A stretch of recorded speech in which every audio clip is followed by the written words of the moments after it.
Hey everybody, welcome back to Walking by Faith with Faith. Thank you guys so much for tuning in and watching this video. So this video is a little bit different. It's not a Tuesday or Friday video. It's actually a message that I gave within the last couple months. I'm just now able to finally get it uploaded. I was having some technological issues. So it's more so a longer message than the short videos that you guys are used to on Tuesdays and Fridays. Now, when I post another one of these, I will post them on Sundays.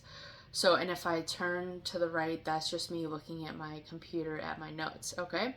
So this message is called Dreams in the Dark, and it's about the life of Joseph in the Bible. Now, Joseph's story starts out in Genesis chapter 37, and it's kind of long, so I'm going to summarize and paraphrase his story, okay? So let me give you a quick background. So Joseph's father was Jacob, okay? And he had multiple brothers, and his brothers hated him. Now, why did his brothers hate him? One, because their dad, Jacob, loved Joseph more than them because Joseph was born to Jacob in his old age. And on top of that, Jacob created Joseph a robe, and he didn't do that for his other sons. So that's just the Kickstarter of why his brothers hated him. Well, then there was a night where Joseph had a dream, okay, that was from God. And so in this dream, let me see here. Okay, so in Genesis chapter 37, verses 6 through 11, it says, Joseph says, "Listen to this dream. We were out in the field tying up bundles of grain. Suddenly my bundle stood up, and your bundles all gathered around and bowed low around mine." His brothers responded, "So you think you will be our king, do you? You actually think you will reign over us?" And they hated him all the more for his dreams and the way he talked about them.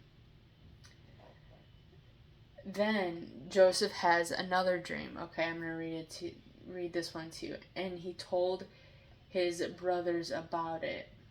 "Listen, I have had another dream," he said. "The sun, moon, and 11 stars bowed low before me."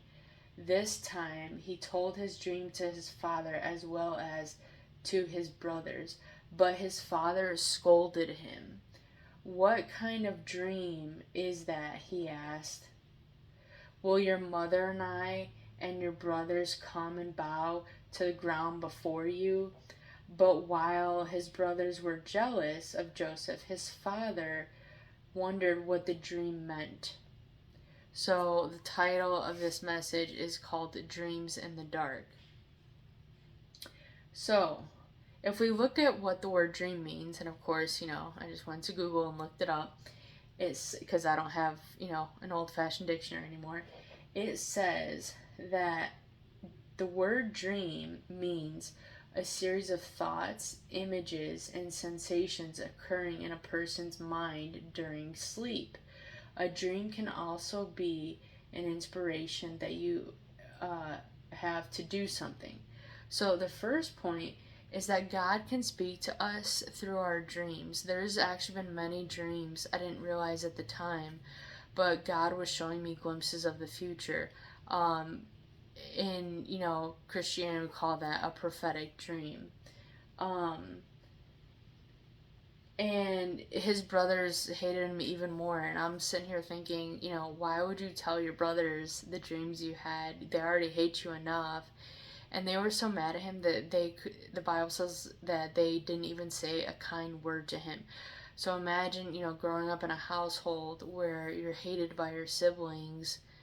And, I'm sure there are people out there that, you might feel like you're the outsider in your family. Well, I want to you're not alone. Joseph was an outsider in the family that he grew up in as well. So, after Joseph tells his brothers his dreams and his father, Jacob, so their dad, tells the boys to go take care of his sheep in another town. And so they were gone for a while, and then so he says to Joseph, okay, Joseph, I'll go check on them. So Joseph, is like, okay, I'll go. So again, I'm paraphrasing this. And so anyways, so he's almost to his brothers, and his brothers see him coming, and they're like, let's kill him.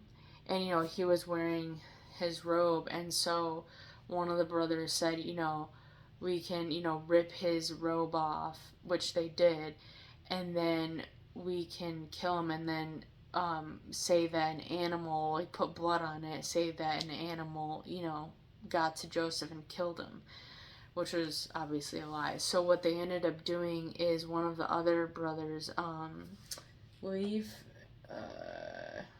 yes, Reuben. Okay, so when Reuben found out what they were going to do to Joseph, which is one of his brothers, he wanted to save Joseph. So he said, why don't we throw Joseph in this pit, basically a cistern, a big hole, right?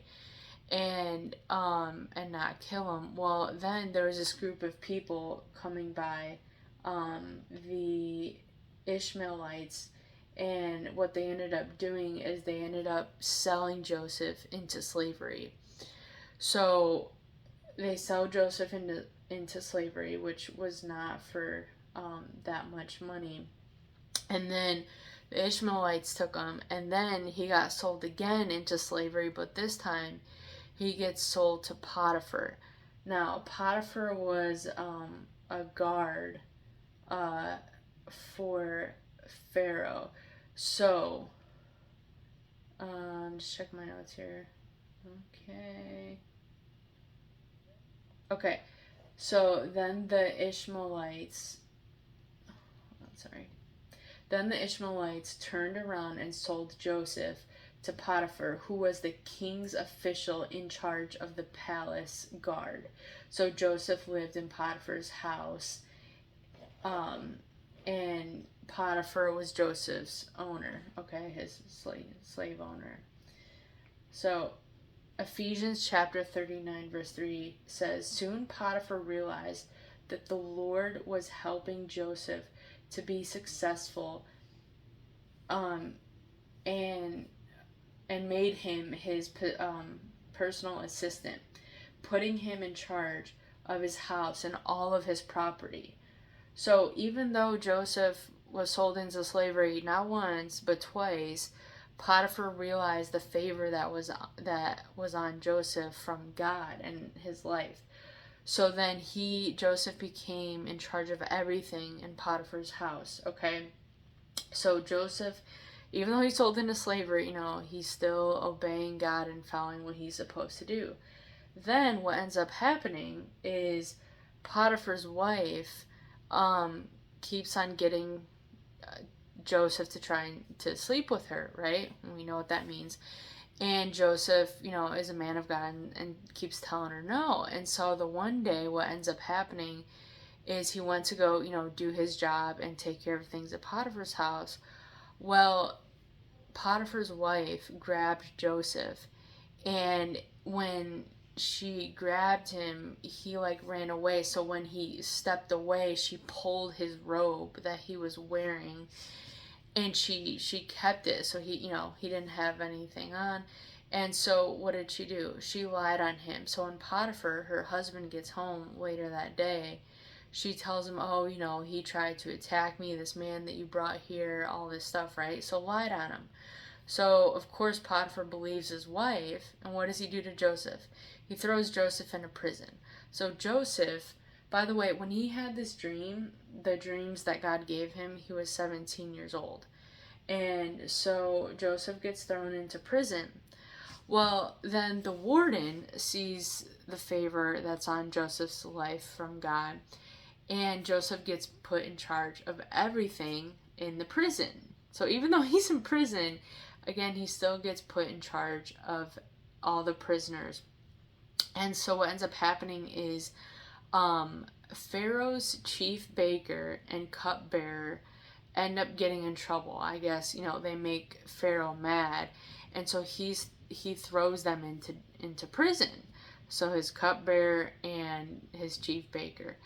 So eventually they end up meeting Joseph at one point, and each of them had a dream, and they didn't know what the dreams meant, right?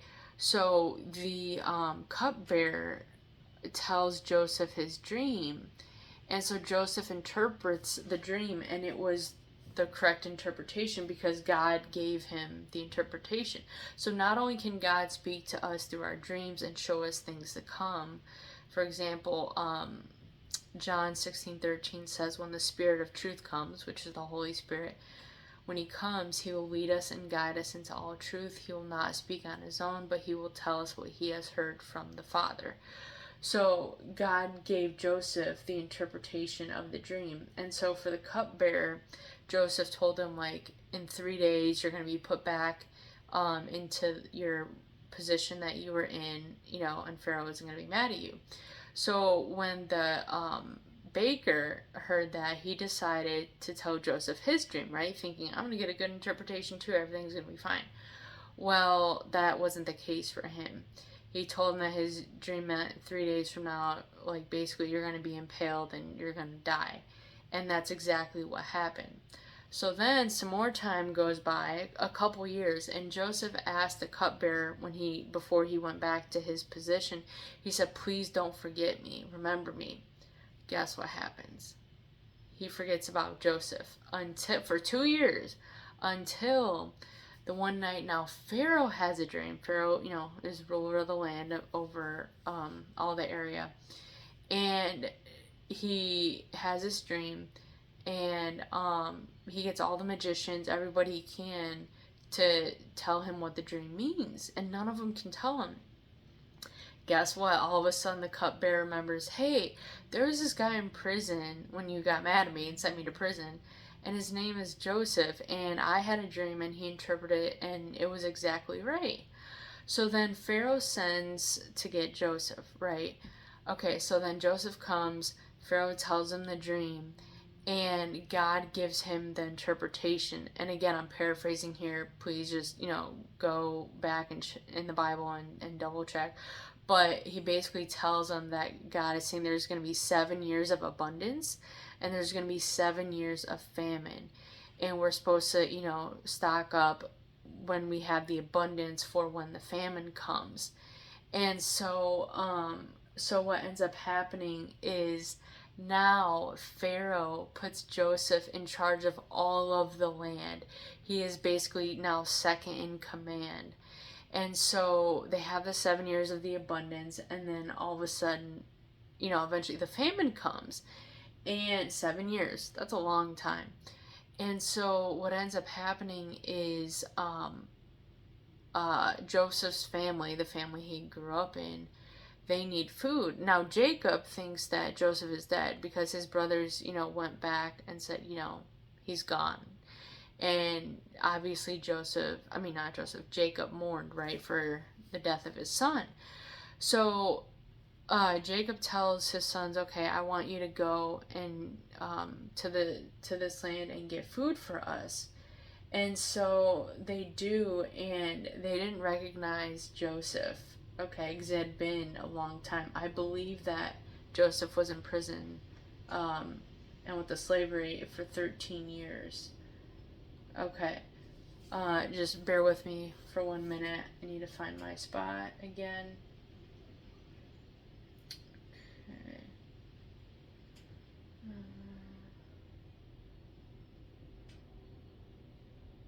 Okay, so before the famine, the years of the famine, Joseph had 2 sons, and his wife, Asenath, the daughter of Potiphar, the priest of On. Joseph named his older son Manasseh, for he said, God has made me forget all my troubles and everyone in my father's family. Joseph named his second son Ephraim, for he said, God has made me fruitful in the land of my grief.